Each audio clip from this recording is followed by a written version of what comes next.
Disclaimer. Trading crypto, especially with leverage, is extremely risky and you can lose your entire portfolio. This is not financial advice. This video is for educational and entertainment purposes only. Be aware of scammers impersonating us. If you can't find it on this YouTube channel, it's a scam.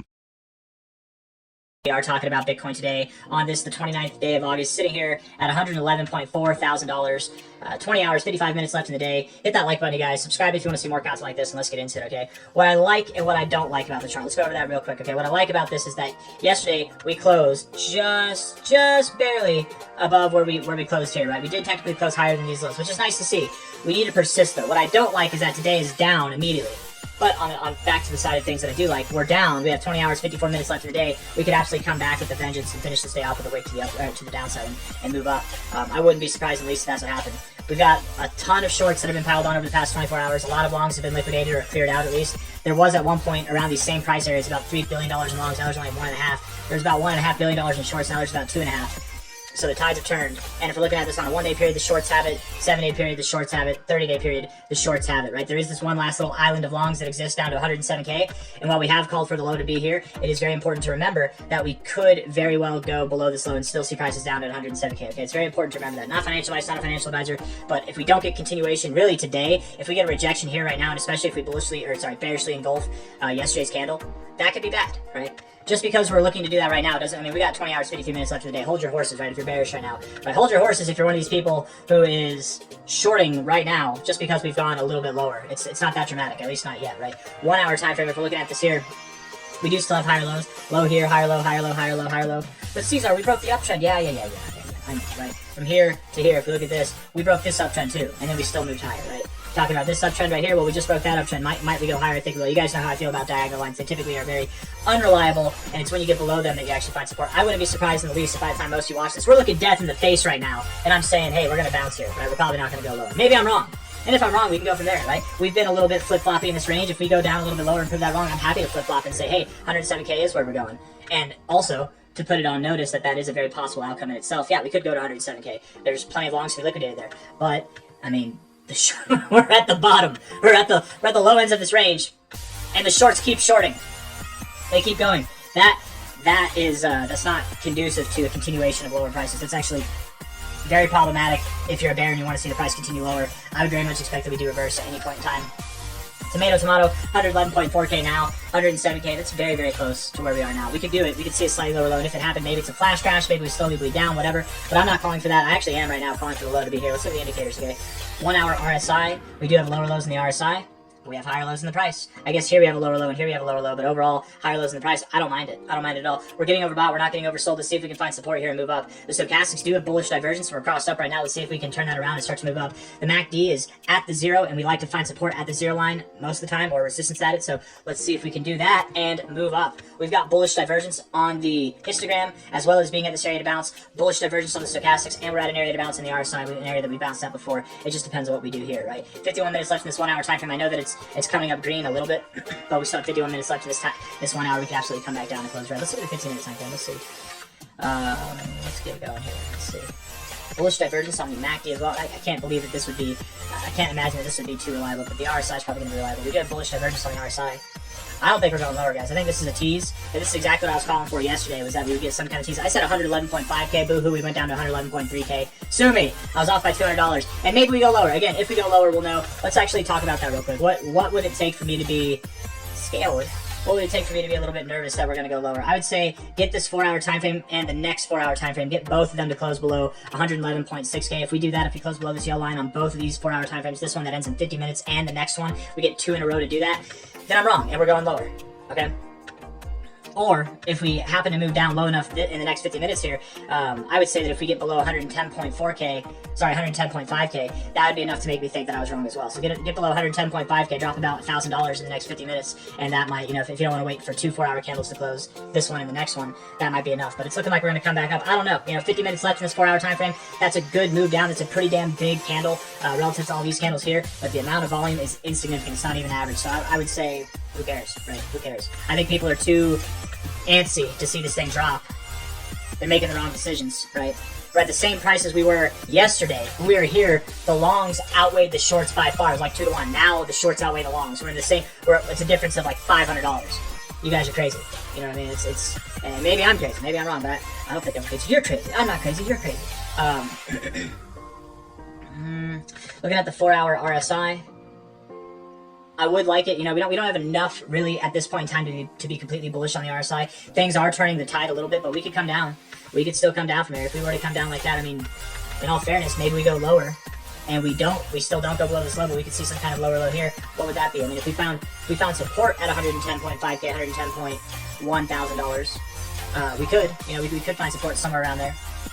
But I wouldn't like to see us close below $110,480,000. If we close below $110,482, that'd be problematic on a 4-hour time frame, or at least 2 4-hour time frames in a row. I don't know if we do that, but we could go down there. Just because we go down there doesn't mean that it's bearish. We could wick down there and then come back up. Again, prices going down there are different than closing prices down there. Does that make sense? If it doesn't make sense, I don't know how to make sense out of it for you. The stochastics do look bearish momentarily, I'm not going to lie. They don't look good here on the 4-hour time frame, but you have found support at this 50 before. Resistance here before, support here before. It's the 4-hour time frame, so the rules are a little bit less rigid. Maybe you do bounce here. And then the MACD, there's bullish prospects, but the fact that you're rearing your head a little bit pointed down here, I don't think that's a good look. So let's try and get these next 4-hour candles to close green. Ideally getting this to cross above the 0 and push through. We might have a bullish weekend and a bullish end of the month, which would be pretty nice to see. I absolutely, hold on. I could be wrong. And if I'm wrong, it's okay. It's not a problem. Daily time frame here. Let's go to the daily time frame. Looking at the RSI, we are in the same areas that we found support really for months now, right? We found support down here right at the oversold zone, just above the oversold zone at 35. Since March, it's been pretty damn reliable all year. It's been very reliable, this area here. That doesn't mean that it has to be reliable now. And here's something that's in the bear's favor, right? Whenever you bounce, typically it's a while before you bounce here again. Typically it's a while before you bounce here again, and it's a while. It's a while. And here we've been doing it pretty cordially, pretty continuously, and I don't know if that's a good thing. That getting these consistently is a better word. Getting these consistent weak readings is not necessarily a good thing in itself. But finding resistance at the 50, coming down, finding support here, you're combating the bad with the good. The good's just not prevailing overall. We're definitely being held down. You know, we'll know soon enough. But my thoughts are that we do move up. My thoughts are this is a game of chicken. Who's going to turn their head first? I think it's going to be the Bears, and we're going to be moving up here pretty damn soon. I had a friend ask me, I need to respond to him. I had a friend ask me what I think about September being red. Because apparently, this is something that maybe I've heard of before, but I just forgot. Apparently, every 4th year in the bull cycle, in the cycle itself, not the bull cycle, but the 4th year in the crypto cycle, every 4th September has been a dump month. Let's just see, okay? So, that September was red, right? What would, so this would be the bear market 1 year, 2, 3, 4 would be 2014, right?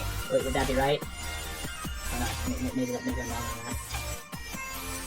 Maybe it'd be here, because the cycles, I guess, did they start before 2012? We didn't have our halving. I don't know. It'd be the last year of the bull cycle, so that would be 2017. Here, we did have a dump, but it was we were down -8%. That's a pretty neutral month. We did drop. Let's see. We did drop here, you know, from an open to close.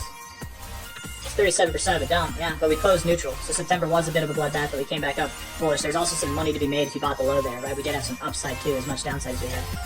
The last September that we had here in 2020, would it be 2021 September?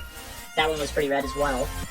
Would it be this September? That September was red as well. But they're neutral. 7% to the downside, very neutral, not a big drop. That one was 7% to the downside as well. Not a big drop, not a bloodbath at all.